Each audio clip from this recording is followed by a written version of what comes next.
پاکستان اور آسٹریلیا کے درمیان کھیلے جانے والے دوسرے ون ڈے میں شاہینوں کی شاندار پرفارمنس کی. پاکستانی بالرز نے کینگروز کی ایک نہ چلنے دی. قومی ٹیم نے آسٹریلیا کو صرف 163 رنز پر قابو کر لیا. قومی کپتان محمد رضوان نے ٹاس جیت کر پہلے بالنگ کا فیصلہ کیا تو حارث ظفر نے آسٹریلیا کی بیٹنگ لائن میں تباہی مچا دی. 5 کھلاڑیوں کو پویلین کی راہ دکھائی. شاہین شاہ نے 3 اوور میں نسیم شاہ اور محمد حسنین نے ایک وکٹ حاصل کی. آسٹریلیا کی جانب سے اننگز کا آغاز جیک فریسر، مک گریج اور میتھیو شارٹ نے کیا، لیکن دونوں کھلاڑیوں کو شاہین شاہ آفریدی نے آغاز میں ہی پویلین لوٹا دیا، جبکہ فریسر نے 13 رنز بنا کر کیچ آؤٹ ہوئے، جبکہ میتھیو شارٹ کو شاہین نے LBW کیا. آسٹریلیا کی جانب سے اسٹیو اسمتھ 32 رنز بنا کر ٹاپ اسکورر رہے.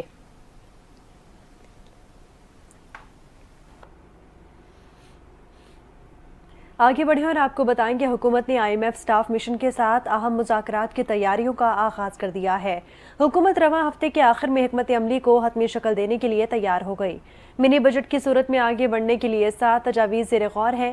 مشینری، صنعتی خام مال اور تجارتی خام مال کی درآمد پر پیشگی انکم ٹیکس میں 1% اضافہ، سپلائی سروسز اور معاہدوں پر ود ہولڈنگ ٹیکس میں 1% اور مشروبات میں ڈیوٹی پر 5% اضافہ تجویز پر غور کیا جا رہا ہے.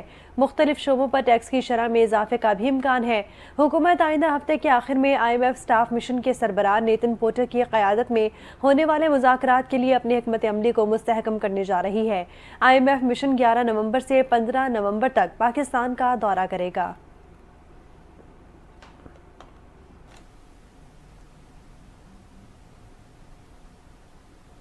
اب بات کریں گے سپریم کورٹ کی، جہاں اعلیٰ عدلیہ کے حوالے سے آج 2 اہم اجلاس ہوں گے. چیف جسٹس کی سربراہی میں سپریم جوڈیشل کونسل کا اجلاس جاری ہے. سپریم جوڈیشل کونسل اجلاس میں اعلیٰ عدلیہ کے ججز کے خلاف موجود شکایات کا جائزہ لیا جائے گا اور یہ غور بھی کیا جائے گا کہ کتنی شکایات قابل عمل اور کون سی شکایات غیر مؤثر ہیں. جوڈیشل کمیشن کے اجلاس کے دوران سندھ میں آئینی بینچ کے قیام سے متعلق بینچ سربراہ اور رکن ججز کی نامزدگی متوقع ہے. 26ویں آئینی ترمیم میں طے تھا کہ سپریم کورٹ کے بعد ہائی کورٹس میں بھی آئینی بینچز بنیں گے.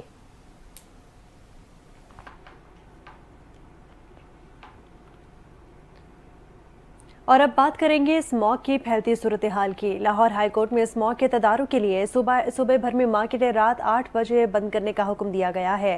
لاہور ہائی کورٹ میں اسموگ کے تدارک کے لیے دائر درخواستوں پر سماعت ہوئی. عدالت نے کہا کہ صوبے میں مارکیٹس اتوار کے روز بند رکھی جائیں گی.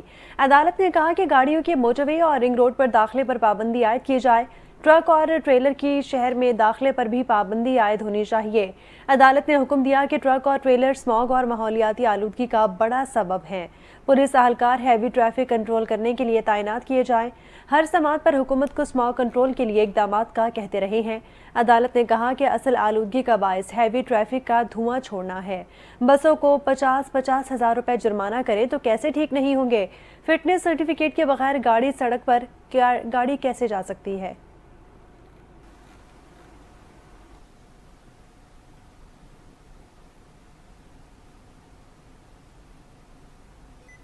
پاکستان تحریک انصاف کو کوئٹہ میں جلسے کی اجازت نہ مل سکی. انتظامیہ نے کوئٹہ میں جلسہ کرنے کی درخواست مسترد کر دی ہے. ڈپٹی کمشنر کوئٹہ کے مطابق ایوب اسٹیڈیم میں پبلک سروس کمیشن کے امتحانات اور ہاکی گراؤنڈز پر محکمہ کھیل کے مقابلے ہو رہے ہیں. ڈپٹی کمشنر کا کہنا ہے کہ امن و امان کی خدشات ہیں. تحریک انصاف اپنا جلسہ ملتوی کرے. پاکستان تحریک انصاف نے آج کوئٹہ کے ہاکی گراؤنڈ میں جلسے کا اعلان کیا تھا.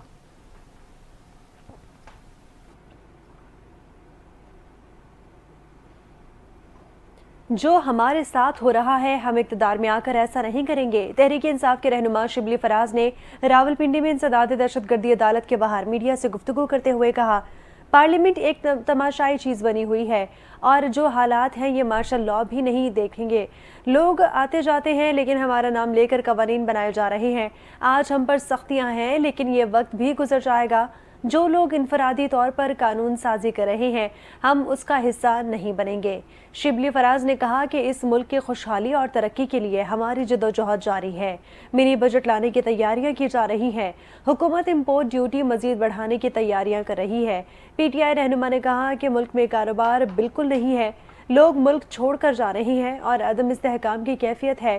غیر ملکی کمپنیز بھی ملک چھوڑ کر جا رہی ہیں۔ شبلی فراز نے مزید کہا کہ یہ نااہل اور خود ساختہ حکومت ہے، ان سے کچھ کنٹرول نہیں ہو رہا، شارٹ فال بڑھ چکا ہے، حکومت سے 390 ارب روپے کا خسارہ بھی پورا نہیں ہو رہا۔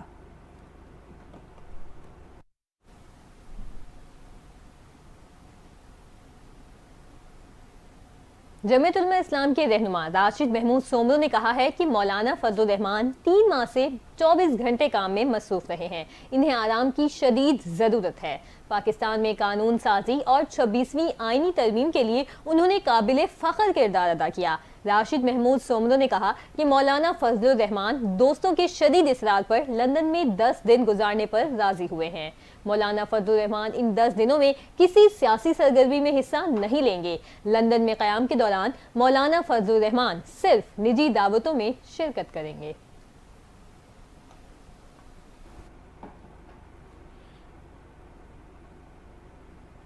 آگے بڑھیں اور آپ کو بتائیں کہ حکومت نے شوگر ملز ایسوسی ایشن کے مزید چینی برآمد کے مطالبے کو مسترد کر دیا۔ حکومت نے 21 نومبر تک گنے کی کرشنگ نہ کرنے والے شوگر ملوں کے خلاف کارروائی کا بھی فیصلہ کیا ہے۔ شوگر ملز کاشتکاروں کی تمام ادائیگیاں کرشنگ سیزن شروع ہونے سے پہلے مکمل کریں گی۔ جو ملز کاشتکاروں کے واجبات ادا نہیں کریں گی، ان سے برآمد کی پہلے دی گئی اجازت واپس لے لی جائے گی۔ پاکستان شوگر ملز ایسوسی ایشن نے مزید چینی برآمد کرنے کی اجازت مانگی تھی۔ شوگر ایڈوائزری بورڈ نے اجازت دینے سے انکار کر دیا کیونکہ پہلے دی گئی 7,90,000 میٹرک ٹن چینی برآمد کرنے کی اجازت میں ابھی تک صرف 2 لاکھ میٹرک ٹن چینی برآمد کی گئی ہے۔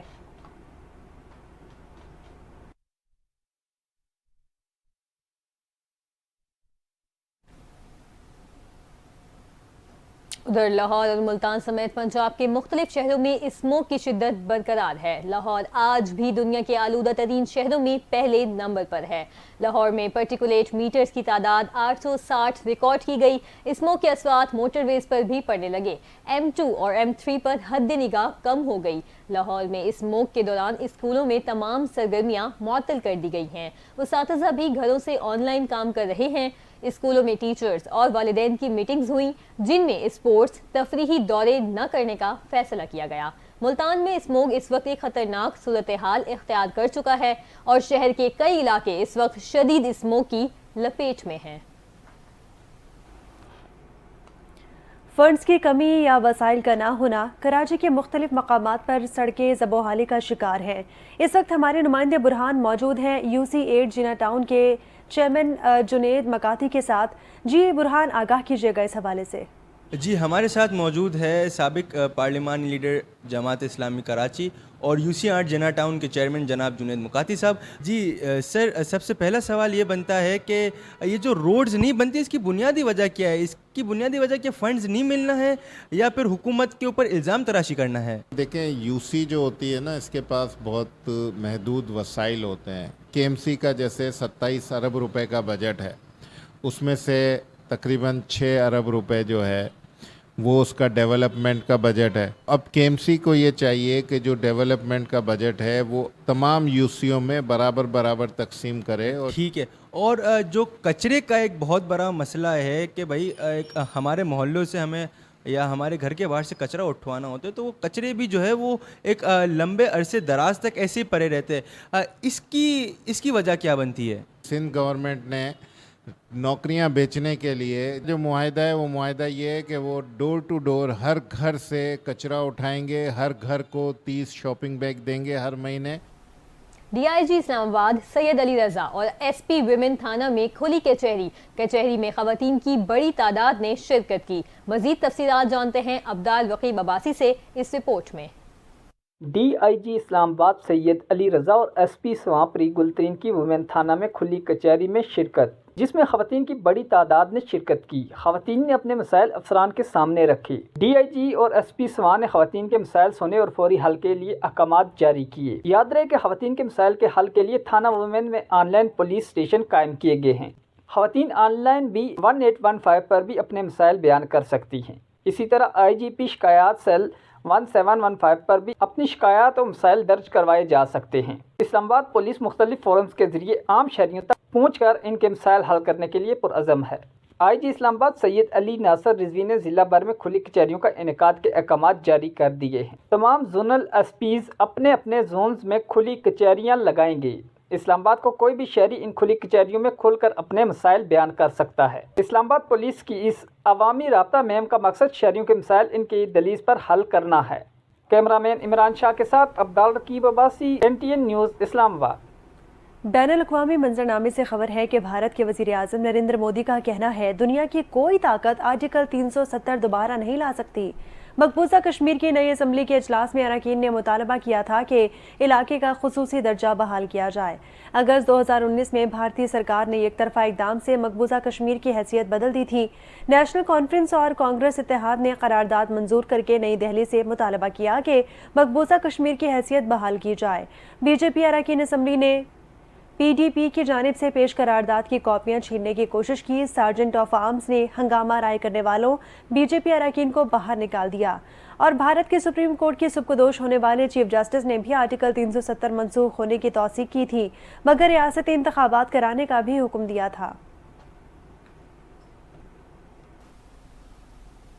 صدارتی انتخابات میں ڈیموکریٹس کی شکست کے بعد امریکی صدر جو بائیڈن نے وائٹ ہاؤس میں مختصر خطاب میں کہا کہ جمہوریت میں عوامی رائے کو تسلیم کیا جاتا ہے، 20 جنوری کو اقتدار کی منتقلی پر پرامن طریقے سے کریں گے۔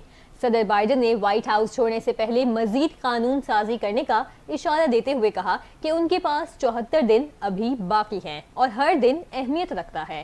کیملا ہیرس کی شکست تسلیم کرتے ہوئے صدر بائیڈن کا کہنا تھا کہ کیملا ہیرس نے بہترین مہم چلائی۔ امریکہ کا انتخابی نظام شفاف ترین ہے۔ انہوں نے کہا کہ جمہوریت میں ہمیشہ عوام کی رائے چلتی ہے۔ ڈونلڈ ٹرمپ کو فون پر مبارکباد دی اور یقین دلایا ہے کہ انتظامیہ ان کی ٹیم کے ساتھ کام کرے گی۔ اپنے مختصر خطاب میں جو بائیڈن نے مزید کہا کہ ہم نے تاریخی صدارت کی، مضبوط معیشت چھوڑ کر جا رہے ہیں۔ ہماری قانون سازی سے امریکی عوام کو اگلے 10 سال میں فائدہ ملنا شروع ہوگا۔ اقوام متحدہ کی جنرل اسمبلی کی پہلی کمیٹی نے پاکستان کی جانب سے پیش کی گئی 4 اہم قراردادیں بھارتی اکثریت سے منظور کر لی ہیں، بھاری اکثریت سے منظور کی گئی ہیں۔ ان قراردادوں میں جوہری ہتھیار نہ رکھنے والے ممالک کے لیے حفاظتی ضمانتیں اور خطے کی مخصوص سطح پر امن و استحکام کو فروغ دینے کے اقدامات جیسے اہم موضوعات شامل ہیں۔ غیر جوہری ہتھیار رکھنے والے ممالک کے خلاف جوہری ہتھیاروں کے استعمال یا استعمال کی دھمکی سے تحفظ کے لیے مؤثر بین الاقوامی معاہدے کا اختتام کے عنوان سے پیش کی گئی ہے۔ قرارداد ایک ریکارڈڈ ووٹ کے ذریعے منظور کی گئی۔ اس قرارداد میں جوہری ہتھیار نہ رکھنے والے ممالک کے خلاف جوہری ہتھیاروں کے استعمال یا استعمال کی دھمکی سے بچاؤ کے لیے قانونی طور پر پابند حفاظتی ضمانتوں کی فوری ضرورت کو اجاگر کیا گیا ہے۔ پاکستان کے علاقائی ہتھیاروں کے کنٹرول اور تخفیف اسلحہ کے حوالے سے 3 اضافی قراردادوں کو بھی مضبوط حمایت ملی ہے، جن میں علاقائی تخفیف اسلحہ، علاقائی اور ذیلی علاقائی سطح پر اعتماد سازی کے اقدامات اور علاقائی اور ذیلی علاقائی سطح پر روایتی اسلحہ کنٹرول ہیں، اور ان میں سے 2 قراردادیں اتفاق رائے سے منظور کی گئی ہیں۔ ادھر اسرائیل نے امریکی کمپنی سے 25 F-15 طیاروں کی خریداری کے لیے $5 ارب سے زائد کا معاہدہ کر لیا ہے۔ اسرائیلی میڈیا کے مطابق اسرائیلی فوج نے $5.2 ارب کے معاہدے کے تحت بوئنگ کمپنی سے 25 جدید F-15 جنگی طیارے خریدنے کا اعلان کیا ہے، جن کی فراہمی 2031 میں شروع ہوگی۔ معاہدے کے مطابق اسرائیل کو ہر سال 4 سے 6 طیارے فراہم کیے جائیں گے۔ اسرائیلی وزارت دفاع کا کہنا ہے کہ یہ طیارے زیادہ فاصلے اور وزن لے جانے کی صلاحیت رکھتے ہیں، جو اسرائیلی فضائیہ کو مشرق وسطی میں موجود اور مستقبل کے چیلنجز کا سامنا کرنے میں مدد دیں گے۔ اسرائیل نے حالیہ جنگ کے دوران بھی امریکہ سے بڑے پیمانے پر اسلحہ حاصل کیا ہے۔ رخ کریں گے رحیم یار خان کا، جہاں جائیداد کے تنازع پر 2 بھائیوں کے درمیان جھگڑا ہو گیا۔ ایک بھائی نے خود کو پیٹرول چھڑک کر آگ لگا دی، جبکہ آگ نے دوسرے بھائی کو بھی لپیٹ میں لے لیا۔ ایک بھائی 70 اور دوسرا 30% جھلس گیا۔ پولیس کے مطابق ایک بھائی نے لوگوں کا قرضہ دینا تھا اور قرض دینے والے ساتھ آئے تھے۔ خود کو آگ لگانے والا اپنے بھائی کو ڈرانے کے لیے خودکشی کا ڈرامہ رچا رہا تھا۔ پولیس نے مقروض بھائی کے ساتھ آنے والے 2 افراد کو گرفتار کر کے مقدمہ درج کر لیا۔